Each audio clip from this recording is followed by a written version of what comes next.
Just got to play with more passion. Not passionate enough today. Defense, the last 3 periods, really passionate, really good last 3 periods, but we already got our butt kicked. So today was bad. It's a bad day. Defense dominated the day. Offense had no leadership. Bad day on offense. Good ending on defense.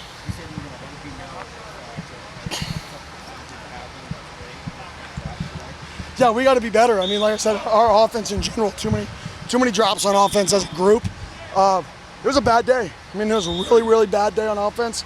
And it all stems from passion we play with. Is it okay to not make a play? And if you accept it, then you accept it. And that's who you're going to be. Don't be mad going 5-7. It's okay. Don't be mad going 6-6. Don't be mad going 3-9 because somebody has to go those records. There's going to be tons of teams who do it. Why not us? What do you attribute that to, like, just after a really good day yesterday? Comfort, you know. It's hard to be competitive. It's hard to be a competitive person every single day. It's hard to think every day matters. It really is. Some people can wake up and they can say today's the most important day, and some people have to be motivated to do it. And today we weren't motivated to do it, and we didn't wake up with that mindset. You know, we have a few guys that do, like Crook, those one bring it every day. Those linebackers, that group, brings it every single day. Running backs, for the most part, bring it every single day. But Crook today really brought it, and Crook's going to be a guy who steps up in a leadership role, you can already tell. You rather have this wake-up call on day 2 versus day 15? I'd rather never have it. Sure. Right? I don't ever want to have practices like this. Like I said, defense finished good, but that was, like I said, we didn't practice bad. What I mean by that is, like, we didn't bust. We didn't MA. We threw 1 pick. Like, we didn't practice bad. We didn't practice with passion. We didn't care if we scored a touchdown. We didn't care if there was an interception, right? We didn't care if somebody made a great play for most of practice. We were just out here practicing. And to me, the best teams, it matters all the time. You want to win everything. And today we didn't have that mindset. We didn't want to win. We wanted to practice. And those are 2 different mindsets to me. You added a new punter, and both of your punters had some pretty good punts the last couple days. What is that competition like? Oh, our punting group, you guys are out here. I mean, we're booming that thing 45, 50 yards consistently right now. It is impressive to watch, and we wanted competition. We wanted that competition, and I think we have it. And, you know, we bring a guy who has Aussie background, which is good, but he can also pro punt. And then Cannon we return, who's drastically better this year going into year 2. He's 10 pounds heavier than skeleton muscle mass, so it's a positive for us to have both those guys. So I think our special teams units and our specialists have a chance to be one of the best units in the country. What's the Aussie punt style? Well, you hold the ball longer. You know, in the college football, you can cover before the ball is punted. In the NFL, you can't cover before the ball is punted. So the college rules allow you to extend the punter to hold the ball longer, right, to get your coverage units down. So if you can Aussie punt and still get the distance on the punt, you'll probably get less returns, which allows obviously better net.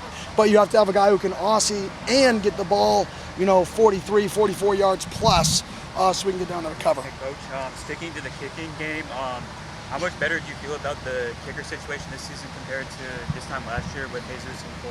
Yeah, you know, I love Kiefer. I mean, Kiefer was very, very consistent for us when he got his chance there at the end. And he was really good. Even in the Peach Bowl, he had 1 block, but it wasn't his fault. He did a nice kick in the Peach Bowl, so I love him. And then Jesus, obviously, when you're an 80% field goal kicker in college football and you're not kicking in great weather environments, that should only be increased when you're playing the game in Arizona and Phoenix, where dry, no humidity. So those should all be positives for him. Coach. Sorry. Hey Coach, it's nice to meet you. It's Aya Abdi for Devils and Tito. I'm just curious to know what is the mindset heading into the season, especially after the Sun Devils advanced to the college football and they would be like seconds away from advancing to the semifinals round. Play with passion, which we didn't do today. That's what I want to see us do.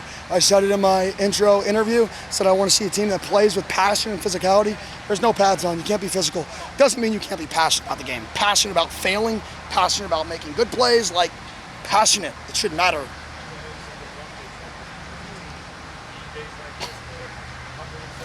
No day is going to be perfect. My job is to hold these guys to a high standard, right? And I'm going to, like I said, today wasn't about mistakes. It wasn't about MAs. It wasn't about any of that. It's about the care level. Like that, there's people who don't want to be denied, don't get denied often. Most people just quit before it's their opportunity. Whether it's life, whether it's business, whatever it is, you just quit, right? Because your passion isn't there. You're not strong enough to keep going, and it doesn't matter enough to you. If we want to be good, it has to matter. And it can't matter that we should be good. It should matter because it matters. Every single rep, you have to play with passion. And it should matter. And I don't think we had that today. It's complacent.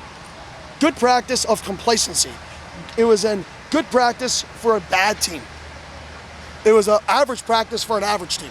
That's what today was. Do you feel like the players at the end maybe even realized that it wasn't like their best practice? 100%. You saw the defensive response, right? And those guys, you have a guy like Crook over there who's passionate.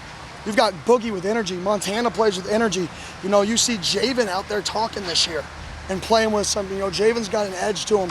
And it's hard to say the D-line right now without pads on, right? But to me, they flipped the switch. We didn't have on offense. And last year we had a bunch of guys who naturally would flip the switch for us. Scat, Stovall, X, Leaf, right, who played the game a certain way to flip the switch. So I'm waiting for the moment for our offense to be able to get out of those funks, because we're going to get in those funks in a game, right? And we got to be able to snap out of it like the defense did today. It seemed like there were a lot of drops too on offense throughout the day too. Have you seen that many drops in recent memory? No, a lot of drops today for sure. And kudos to the defense for getting in the windows. Like I said, our defense had a really good day playing football. It was just the passion that I didn't like. Defense dominated the entire day, right? We're going to watch the tape and we're going to say great day defense. But tape lies, right? Because tape doesn't measure want to, right? You can't feel it. Like when you're out here, you feel what it feels like. And today it didn't feel right on either side of the ball, but the defense did absolutely dominate. They had a really, really good day. Thanks, Ken. Thank you.